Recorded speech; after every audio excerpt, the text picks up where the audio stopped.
تو گھر کے اندر پھر وہی لڑائیاں، وہی ماحول، وہی سارا کچھ. کہہ رہے میرے پاس سارے بھائی آگے اکٹھے ہو گئے کہ بھئی حصہ کریں جلدی سے مکان کا، کیونکہ اب مکان ایک بہت اچھی لوکیشن پر تھا. وہ آج کل کے دور کی راول پنڈی کی وہ بہت بڑی پراپرٹیز میں سے وہ جگہ آتی ہے، تو ادھر تھا مکان، اور مکان بھی اچھا خاصا بڑا تھا.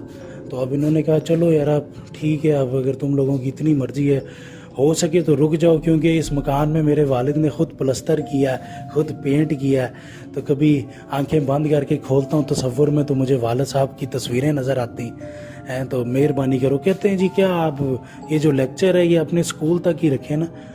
کہتے ہیں میرے بھائیوں نے بڑی شدید بدتمیزی کی، جیسی میں سوچ بھی نہیں سکتا تھا کہ مجھے کبھی ان کی طرف سے ایسی بدتمیزی کا سامنا، کہ آپ یہ لیکچر اپنے اسکول تک ہی رکھیں.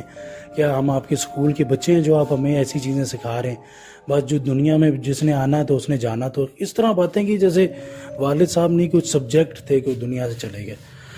خیر اتنی لڑائیاں، اب جب ہاتھا پائی تک بات پہنچی، جب مار کٹائی تک بات پہنچ گئی، تو پھر وہ جو انہوں نے کہا کہ میرے سے اب برداشت نہیں ہوا، کہ چلو میرے تک تو ٹھیک تھا، مجھے میرے ساتھ جو انہوں نے ہاتھا پائی اور جو سلوک کیے، اب میری بیوی بچوں کے ساتھ یہ ظلم نہیں ہونا چاہیے.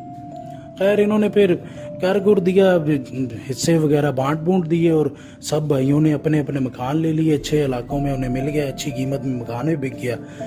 لیکن اب یہ کہہ رہے تھے، میں نے بھائیوں کو کہا کہ بھئی تم جو مرضی ہو تو میرے بھائی نا، تمہارے اندر تو مجھے میرے والد صاحب کی تصویریں نظر آتی ہیں، میرے والد صاحب کا چہرہ نظر آتا تمہارے اندر، تو تمہیں بھی میرے اندر ظاہر سی بات ہے نظر آتا ہوگا. لیکن وہ کہہ رہے نہیں بھائی جو مرضی ہو، اب ہم بھی اپنی مصروف زندگی میں ہیں، تو اب ہمیں بھی ڈبل شفٹ میں کام کرنا ہے، تو ہم لوگوں کے معاملات ہو رہے ہیں. کہتے ہیں بس کرتے کرتے کرتے کرتے جو معاملات تھے اب ختم ہونے کی طرف آ گئے ہمارے. حتیٰ کہ کہہ رہے کہ میں فون بھی کرتا تو میرے نمبر انہوں نے بلاک کیے ہوئے تھے ان کی بیویوں نے. کہہ رہے مجھے ایک دن پتہ چلا کہ میرا بھائی ایڈمٹ ہے، تو میں گیا تو ان کے سالوں نے مجھے ملنے بھی نہیں دیا.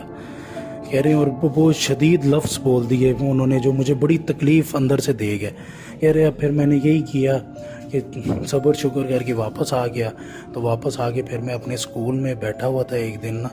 کہہ رہے تو وہاں سے مجھے نا لیمبو ملے نا اپنی کرسی کے نیچے سے. کہہ رہے میں نے وہ لیمبو کھول کے دیکھے تو وہ جب ایسے ہی جڑے ہوئے تھے جیسے کسی نے سیے ہوئے ہوں نا. کہتے ہیں بیچ میں سے کوئی لال رنگ کی کوئی صحیح سی، اب پتہ نہیں اللہ رحم کرے شاید بلڈ تھا. کہہ رہے وہ نیچے گرا اور پھیل گیا اور بہت بدبودار تھا.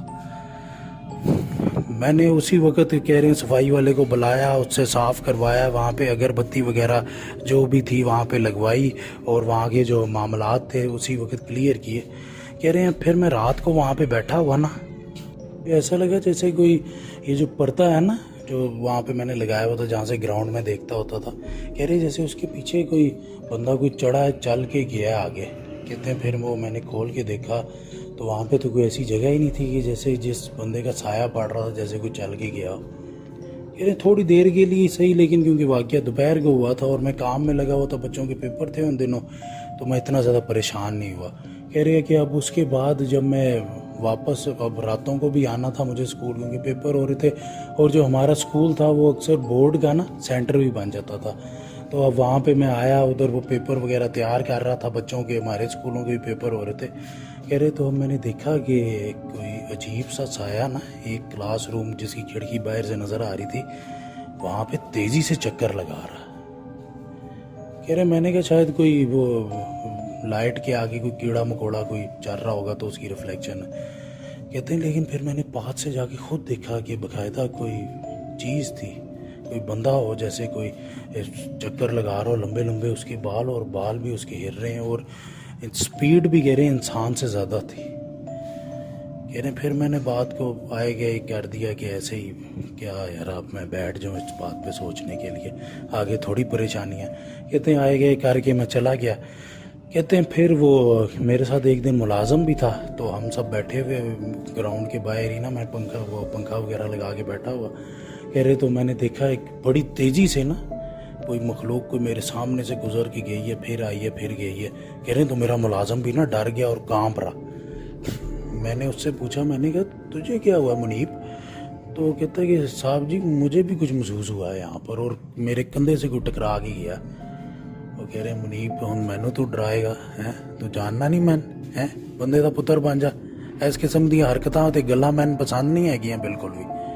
وہ کہتا ہے اچھا صاحب جی غصہ نہ کرو, ٹھیک ہے, مینوں کچھ بھی نہیں نظر آیا. کہتے ہیں وہ بھی شاید میرے غصہ کرنے کی وجہ سے وہ بھی چپ ہو گیا کہ مجھے کچھ نہیں نظر آیا. تو پھر اب اسی طرح کہہ رہے ہیں کہ ایک دن میں پھر گیا تو میرے ساتھ منیب بھی تھا, تو آیا میرے پاس آفس میں نا کھانا لے کے کہ رات ہوگی جی, رات کی روٹی کھا لیں. تو اب میں بیٹھا, میں روٹی شوٹی کھائی ہے, کہہ رہا ہے کہ اس کے بعد میں نے اس کو بھی بٹھا لیا کیونکہ مجھے اتنی بھوک نہیں تھی اس وقت, وہ بھی کھا لے ساتھ. کہہ رہے ہم دونوں نے کھائی, اب ہم نکل رہے وہاں سے تو باقاعدہ ہمیں اپنے سے دو آگے سائے بھاگتے ہوئے نظر آئے نا دونوں کو, تو اس کو بھی نظر آئے. تو اس بار وہ ہاتھ جوڑ کے گردن ہلا کے کہہ رہا ہے اس باری میں جھوٹ نہیں بول رہا, میں ان کو شوق نہیں ہے کہ میں تاڑے نال اس قسم دی مستی کریں. حالانکہ وہ کبھی شرارتیں ہلکی پھلکی کرتا تھا, لیکن وہ اس وقت ہاتھ جوڑ کے کہہ رہا کہ مینوں کوئی شوق نہیں آئے گا کہ میں اس طرح دی تاڑے نال شرارت کراں. ہے میری گل دا یقین مان لو. میں پھر وہ دیکھے وہ سائے آگے سے, اب یہ بھاگے ہیں کہ یارا میں جلدی سے گاڑی وغیرہ سٹارٹ کروں. ان کے ساتھ ہی وہ ملازم بھی ان کے پیچھے پیچھے بھاگا کہ چلو یارا کوئی پیچھے سے مسئلہ ہو تو صاحب جی کی میں حفاظت کر لوں نا. لیکن اب پھر آگے دیکھا تو آگے سائے ویسے ہی چکر لگا رہے, تو اب یہ پھر گھبرائیں. اور اب تو باقاعدہ کوئی چیز, کوئی انسان نما چیز کوئی آگے کھڑی ہوئی ان کو واضح نظر آئے. اب اور پریشانی ان کو اتنی زیادہ تنگ کرے کہ میں آگے جاؤں پیچھے جاؤں. کہہ رہے ہیں بدقسمتی سے میں اس وقت ایسی حالت میں نہیں تھا کہ میں اللہ تعالیٰ کا نام لے سکتا, یعنی میں پاک حالت میں نہیں تھا. میں بس گھر سے سیدھا آفس ہی آ گیا تھا جلدی میں نا. تو اب مجھے یہ آ رہا تھا کہ اب تو مجھے میری موت نظر آ رہی ہے آگے, کیونکہ میں اس حالت میں بھی نہیں ہوں. اور کہہ رہے ایسا وہ جو سایہ اچانک ہی میرے قریب آیا, کہتا ہے جیسے اس نے میرے گلے کے اندر ہاتھ ڈال لیا ہو اور میرے اندر جذب ہو گیا. کہہ رہے اب میں ویسی زمین پہ گر گیا. تو منیب تھا, وہ پڑھا لکھا تھا دینی معاملات میں, وہ آیتیں وغیرہ اسے بڑی یاد تھیں اور ترجمے وغیرہ بڑے قرآن کے مجھے بھی سناتا رہتا تھا. تو اس نے کچھ پڑھنا شروع کر دیا, تو جیسے مجھے ایسے لگا جیسے جسم میں سے روح نکلتی ہے, ایسے میرے جسم میں سے کوئی چیز نکل کے گئی. کہہ رہے ہیں اب میں بڑا پریشان ہو گیا. کہہ رہے ہیں ہمارے ایک مولانا صاحب تھے, وہاں اسکول میں آتے رہتے تھے. ہم لوگ ایک جگہ فنڈ دیتے تھے نا, تو ایک بہت بڑی تنظیم ہے, ایک جماعت ہے کراچی کی, تو اس کو فنڈ دیتے ہوتے تھے. تو انہی کے کوئی آئے ہیں کوئی فنڈ ریزر نا, تو ان کو میں نے بتایا کہ اس طرح مسئلہ.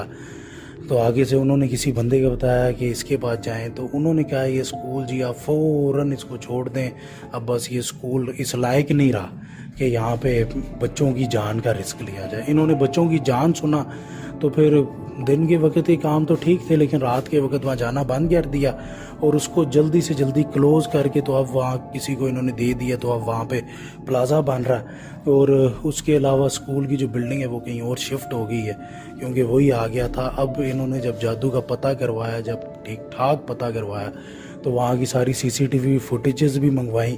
تو دفتر میں انہوں نے دیکھا جو ان کے بھائی نے کہیں پہ شادی کی تھی وہ غیر مسلم تھی عورت. اس کو خیر انہوں نے مسلمان کر کے کیا, لیکن یہ والی بات اس کے گھر والوں کو بہت بری لگی. تو انہوں نے CCTV فوٹیج میں اس کی ماں دیکھی تھی اس لڑکی کی کہ وہ آئی ہے آفس میں, تو اس نے منہ ماری کی ہے کہیں کسی سے اور کہا ہے ہمارے رشتہ داروں کا آفس ہے, وہی اپنی زبان بول کے. تو پھر وہ آگے چلی گئی, تو ایک تھیلا تھا اس کے ہاتھ میں, تو واپسی میں اس کے ہاتھ میں نہیں تھا. تو سارے لیمبو اس نے ادھر ادھر کہیں رکھ دیے تھے, اور اس اسمیل آفس سے اسکول سے جاتی ہی نہیں تھی. کہہ رہے کہ وہ رکھ کے چلی گئی تھی, اور اسی حسد کے چکر میں اس نے ہمیں رگڑ دیا اور ہمارا اسکول اس حالت میں چلا گیا تھا. تو یہ وہاں پہ جو بڑے مولانا صاحب تھے انہوں نے یہی کہا تھا کہ اب یہ واپس یہاں پہ اسکول کا کام نہ شروع کرنا, کیونکہ یہاں بچوں کی جان کو ہو سکتا ہے خطرہ بھی. اور جادو کیونکہ پرانا ہو چکا تھا, اور جتنا پرانا اتنا خطرناک ہو جاتا, بالکل بیماری کی طرح ہوتا ہے جادو. جتنا پرانا ہوتا جائے اتنا خطرناک ہوتا جاتا. اتنے معاملات, جیسے ڈاکٹر ہوتا ہے ایک مریض کو دیکھ رہا ہوتا ہے, جتنی پرانی بیماری ہو اس کے لیے مصیبت ہو جاتی ہے. تو عامل حضرات بھی یہی کہتے ہیں کہ جتنا پرانا جادو ہو تو ہمارے لیے بھی پریشانی ہو جاتی. تو انہوں نے بہتر سمجھا خیر جو داؤ لگا اسکول کی بلڈنگ کا, انہوں نے سیٹنگ شوٹنگ کر دی کہیں, اور اپنی بھی اسکول وہ جو تھا کہیں اور بنا لیا, اور معاملات ان کے رننگ میں آ گئے. لیکن بھائیوں کے جو اور جادو بھی ختم ہو گیا, اور وہ جو ان کی ساس تھی اس کو بھی کوئی دل کی تکلیف اچانک سے ہی ہوئی, اور وہ بھی کچھ دنوں میں ہی ان کے بھائی کی ساس جو تھی کچھ دنوں کے اندر ہی وہ مطلب کہ اس دنیا سے چلی گئی, اور بڑی تکلیف کے اندر ہسپتال پہنچاتے ہی اس کا وہیں پر ہی اس کی ڈیتھ ہو گئی. بس یہی معاملات ہوئے. کہہ رہے ہیں لیکن پھر بھی ہم بھائیوں میں کبھی آپس میں کوئی اتفاق نہ ہوا. کہتے ہیں اب یہ اللہ تعالیٰ کا کرم ہے کہ میرے بھائی کبھی کبھی آ جاتے ہیں میرے پاس اور ان کے جو بچے ہیں میرے اسکول میں داخل ہیں. اس طرح کا تو نہیں اتفاق جس طرح کا شروع میں تھا, کیونکہ ہم لوگوں نے ایک دوسرے کو بڑے سخت الفاظ بول دیے تھے, جو شاید ہم لوگ کو ایک حضرت علی کا قول بھی ہے نا کہ انسان اپنی توہین معاف تو کر سکتا ہے لیکن بھول نہیں سکتا.